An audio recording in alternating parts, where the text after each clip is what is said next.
विश्व पर्यावरण दिवस निमित्ते भारतीय जनता पार्टी गांधीधाम शहर द्वारा एक पेड़ मां के नाम अभियान अंतर्गत आदिपुर खाते वृक्षारोपण कार्यक्रमનું આયોજન કરવામાં આવ્યું હતું। पर्यावरण संरक्षण અને હરિયાળી વધારવાના ઉદ્દેશ્ય સાથે યોજાયેલા કાર્યક્રમમાં મોટી સંખ્યામાં ભાજપના કાર્યકરો, આગેવાનો અને નાગરિકોએ ઉત્સાહભેર ભાગ લીધો હતો।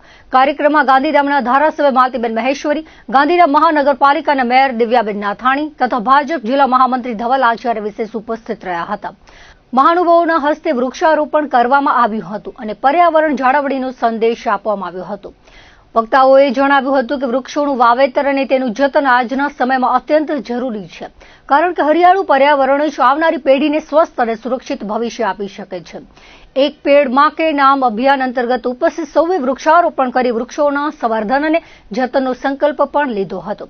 કાર્યક્રમ દરમિયાન પર્યાવરણ બચાવવા, વધુમાં વધુ વૃક્ષો વાવવા અને હરિયાળું ભારત નિર્માણ કરવા માટે સૌને પ્રેરિત કરવામાં આવ્યા હતા। વિશ્વ પર્યાવરણ દિવસની ઉજવણી સાથે યોજાયેલ આ કાર્યક્રમ સફળતાપૂર્વક પૂર્ણ થયો હતો અને ઉપસ્થિત નાગરિકોએ પર્યાવરણ સંરક્ષણ માટે પોતાનું યોગદાન આપવાની પ્રતિબદ્ધતા વ્યક્ત કરી હતી।